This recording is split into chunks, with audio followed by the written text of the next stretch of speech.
మీరు ఎలాంటి గెలుపునిచ్చారంటే 2,08,000 కోట్ల పెట్టుబడి రాష్ట్రానికి తెచ్చేలా చేశారు. అంత గొప్ప విజయం ఇచ్చారు. కేవలం నన్ను గెలిపించడం అంటే అది మన గెలుపు, నా గెలుపు కాదు, మన గెలుపు కాదు, రాష్ట్రం గెలుపు, ఇది తెలుగు ప్రజల గెలుపు, ఆంధ్ర ఆత్మగౌరవం ఇది. అలాంటి ఘన విజయాన్ని అందించిన సంవత్సరం ఇది. సంక్రాంతి చాలా అద్భుతంగా జరుపుకుందాం, ఊరంతా పందిరేద్దాం అనుకున్నాం, కానీ స్కూల్ వరకే పరిమితం చేశాం. నిన్న తిరుమలలో జరిగిన సంఘటన కొంచెం బాధ కలిగించింది. అందువల్ల అందరూ డాంపెన్ స్పిరిట్స్ తోటి ఇలాంటి కష్ట సమయంలో అందరం కొంచెం మెత్తగా దీన్ని స్థాయి తక్కువగా చేద్దామని నాకు సలహా ఇచ్చారు. కానీ వచ్చే సంవత్సరం చాలా ఘనంగా జరుపుకుందాం. కుదిరితే ఈ దసరా బాగా చేద్దాం. అంటే నేనేమనుకున్నానంటే 200 మంది 10 కళాకారులతోటి ఏర్పాట్లు చేశాం.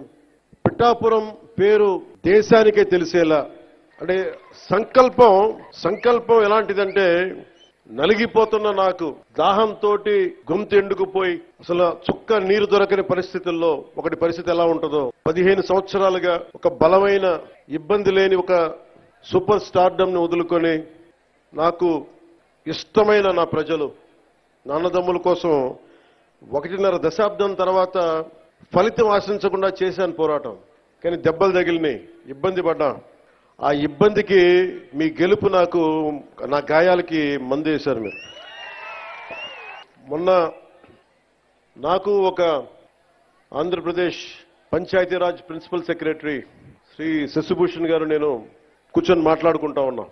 ఎందుకు పల్లె పండుగ కానీ, ఎందుకు ఈ గోకులాలు కానీ, ఈ రోడ్లు కానీ, పంచాయతీ రోడ్లు కానీ, పంచాయతీ నిధులు ఎందుకు మొత్తం 100% ప్రజలకు చెందేలా ఎందుకు పనిచేయాలని మాట్లాడుతూ, భవిష్యత్తులో జల్ జీవన్ మిషన్ ఎలా ఉండాలి, ఇలాంటి విధానాల మీద అన్ని మాట్లాడుతూ శశిభూషణ్ గారిని ఒకటే కోరాను. మేము 10 సంవత్సరాల పైన దశాబ్దంగా మాకు రాష్ట్రం లేకుండా పోయింది, రాజధాని లేకుండా పోయింది. అందుకని మేము కమిటెడ్గా ఉన్నాం. మేము ఇలాంటి రాష్ట్రానికి నేను మీ నుంచి కోరుకుంది ఒకటే, మీరు మనస్ఫూర్తిగా మీరు సహకరించమని ప్రతి అధికారిని కోరుకున్నా అని ఆ సందర్భంలో ఒక విషయం తెలియజేశాను. అది కూడా ఎందుకైందంటే, అంత 2 రోజుల ముందే కడపలో, ఉమ్మడి కడప ప్రస్తుతం అన్నమయ్య జిల్లాలో ఒక ఎంపీడీఓ మీద గత ప్రభుత్వ నాయకులు దాడి చేస్తే ఆ ఎంపీడీఓ గారు జవహర్ గారిని పరామర్శించడానికి వెళ్ళాను. వెళ్ళి వారితో మాట్లాడా, వారికి ధైర్యం చెప్పాం. ఆ నేపథ్యంలో నేను శశిభూషణ్ గారికి ఏం తెలియజేశానంటే, నేను ఎందుకు ఇంత తపన పడతానంటే, సార్ మా నాన్న, నాకు అధికారులంటే మీరు నమ్ముతారో లేదో నాకు తెలియదు, ఇది నేను శశిభూషణ్ గారికి చెప్పాను. మా నాన్న ఒక పోలీస్ కానిస్టేబుల్ గా ఉద్యోగం ప్రారంభించిన మా నాన్న ఒక అసిస్టెంట్ ఎక్సైజ్ సూపరింటెండెంట్ గా రిటైర్డ్ అయ్యారు సార్.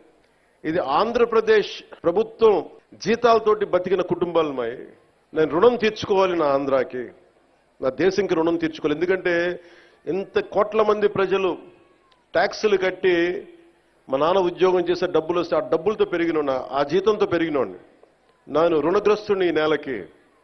అందువల్ల ఎంపీడీఓ గారి మీద దాడి జరిగితే నేను ఒకటే అనుకున్నాను సార్, మా నాన్న ఒక ప్రభుత్వ ఉద్యోగి, మా నాన్న మీద దాడి జరిగితే ఒక కొడుకు ఎలా స్పందిస్తాడు, అలా స్పందించే సార్ ఎంపీడీఓ గారి మీద దాడి చేస్తే. దానికి ఓట్ల కోసం కాదు, దాంట్లో భవిష్యత్తు ఎలా ఉంటుందని నేను ఎప్పుడు పెట్టుకోలే, లెక్కలు లేవు నాకు, లెక్కలు పెట్టుకొని ఏమీ చేయను. ఈరోజు మీరు చూశారు 70 సంవత్సరాల పైచిలుకు మన స్వాతంత్రం వచ్చిన తర్వాత డోలీలతోటి కొండ ప్రాంతాల నుంచి ఇంకా గిరిజన ప్రజలు కొంతమంది, కొన్ని గ్రామాలు, ప్రత్యేకించి చెప్పాలంటే 400 కుగ్రామాలు, 419 కుగ్రామాలు డోలీలు కట్టుకొని ఇంకా ప్రజలు అవస్థ పడుతున్న పరిస్థితుల్లో నిధులు లేవు. గత ప్రభుత్వం ఇష్టానుసారంగా టాయిలెట్లకి 2 కోట్లు 3 కోట్లు ఖర్చు పెట్టుకున్నారు, బాత్రూమ్స్కి 500 కోట్లు పెట్టి ప్యాలెస్లు కట్టుకున్నారు, ఇష్టారాజ్యంగా చేశారు. రంగులు వేయడానికి కొన్ని 100 కోట్లు, రంగులు తీయడానికి 100 కోట్లు, 1000 కోట్లు దుర్వినియోగం చేశారు. ఇలాంటి పరిస్థితుల్లో, డబ్బు రాని పరిస్థితుల్లో కూడా, డబ్బులు లేని కటకట అంటున్న పరిస్థితుల్లో కూడా గౌరవ ముఖ్యమంత్రి గారి దృష్టికి నారా చంద్రబాబు నాయుడు గారికి దృష్టికి తీసుకెళ్తే నేను చెప్పాను ఇట్లా ఇబ్బందిగా ఉన్నాయి సార్ అక్కడ పాపం చాలా కష్టంగా ఉందంటే ఆయన పెద్ద మనసుతోటి ఒక 39 కోట్లు శాంక్షన్ చేశారు. అలాగే మనందరం గర్వించే మన ప్రీతం ప్రధాని శ్రీ నరేంద్ర మోదీ గారు కేంద్రం నుంచి వచ్చిన నిధులతోటి కలిపి 70 సంవత్సరాల ఈ పాలనలో 5 సంవత్సరాల దుష్ట పాలనలో వాళ్ళు మర్చిపోయారు. అంటే ఓట్ల కోసం బుగ్గలు నిమరటం, తలకాయలు నిమరటం ఇవి కాదు. కష్టం ఉన్నప్పుడు పక్కన ఉండాలి. అధికారుల మీద దాడి చేయకపోవటం, వ్యవస్థల్ని బలోపేతం చేయటం. అందుకని ఈ రోజున రోడ్డు పడింది అంటే మీరు పిఠాపురంలో గెలిపిస్తే ఆ గెలిచిన వ్యక్తి రోడ్లు లేని వాళ్ళకి రోడ్లు చేయడానికి ఎంతమంది సహకారంతో, ఇది నా ఒక్కడిది అని చెప్పట్లా, అంటే ఒకటి పూనుకోవాలి. Politics is a thankless job. ఎవరు గుర్తుపెట్టుకోరు. మరుపు మానవ సహజం.